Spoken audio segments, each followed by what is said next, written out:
Okay, YouTube, this is our first video in our module on conic sections, in which we're going to introduce the concept itself of a conic section. And then we're going to dive into how we can represent these conic sections algebraically in the xy coordinate plane for each particular type of conic section.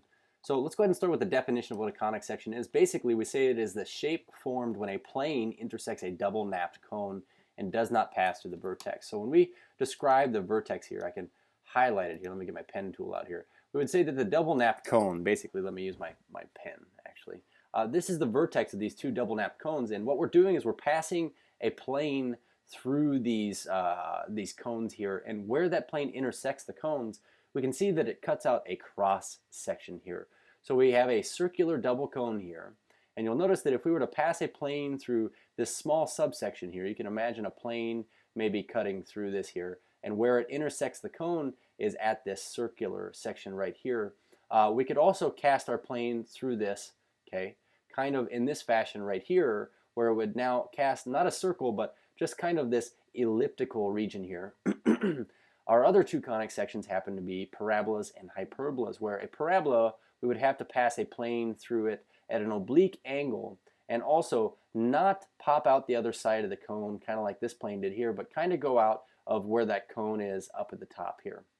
So if we were to leave this cross section of this plane would be a parabola, and we could see that we could create a hyperbola by taking this plane here and doing like a cut this way. If we were to cut through it this way, we could see that it would cut across this cone thusly. So I found a neat little tool online here. It's this kind of 3D interactive of what we were just kind of basically mentioning. But you can see that this plane here, right now its rotation angle theta is 0 degrees.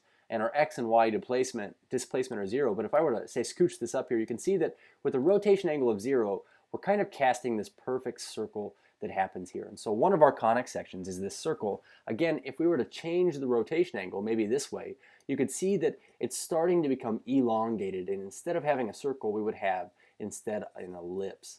Now, one thing that I had mentioned is if we were to take this ellipse, maybe our plane, let me make this a little bit steeper, and move it upward so it pops out of the top of the cone, now all of a sudden we've got something that would look like a parabola right here. And then last but not least, if we were to make this a perfect 90 right there and say let's cut across this cone, basically you could see that if I were to cut across this vertically here, then I would get this hyperbolic shape here, or hyperbola. So basically our four conic sections that we pay a lot of attention to are the circle, the ellipse, the parabola, and the hyperbola, and they are created when we pass it is created by the cross section of a plane intersecting these two double napped cones. So let's talk about how we represent these, not conceptually, but more algebraically. And so algebraically, what you're going to see here is this form up here. We're going to give this a name.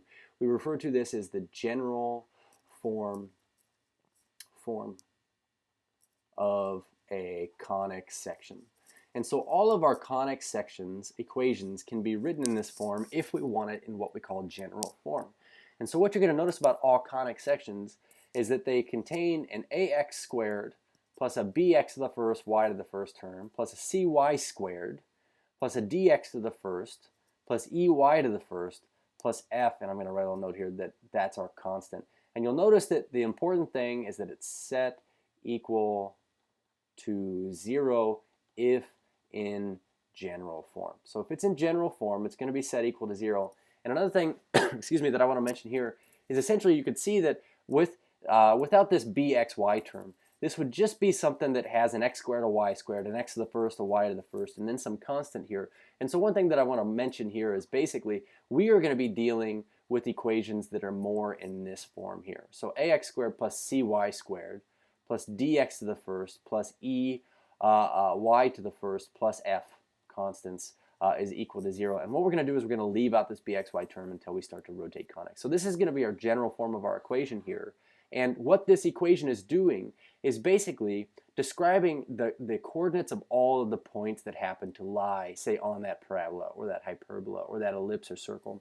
So we can represent this as what we call a locus of points, or a set of points satisfying a geometric property. And so for instance here, I give an example, a circle. What is a circle really? Well, we have its equation right here, is this x minus h squared, I'm going to rewrite it down here, x minus h squared plus y minus k squared is equal to r squared, where we could say that h and k is going to be the equation or the coordinates of the center. the center of our circle here is at h and k, and then we say the radius. The radius of this circle is just equal to r. And so we could see that we could discern these things from here, here, and here, but we'd say that the definition of a circle really is the set of all points equidistant from a fixed point hk that we're calling the center of this circle. So if we were to have something like this, x minus 1 squared plus y minus 2 squared equals 4, we could see that, rewriting this way, I suppose y minus 2 squared equals 2 squared, we could see that h is equal to and k is equal to actually 1 and 2. And one thing I do want to mention about that is because we have subtraction here in front of our h and k here and here, then we're going to see that how we represent these are actually backwards than what they look like here. So we have positive 1 and positive 2 there, and our radius value must be 2 here, because if r squared is equal to 4, then our radius value must be 2. And so for a circle like this, we could see that, to graph it, we would just go over 1 and up 2 right here. And we would have a radius of 2, so that would go down 2, it would go left 2 here, it would go up 2 from here. So I suppose we'd have a point up here, and it would go right 2 from here. We would say that this would be the equation of the circle. But when we talk about this equation in general form, again, what we're representing is a set of points satisfying some geometric property here.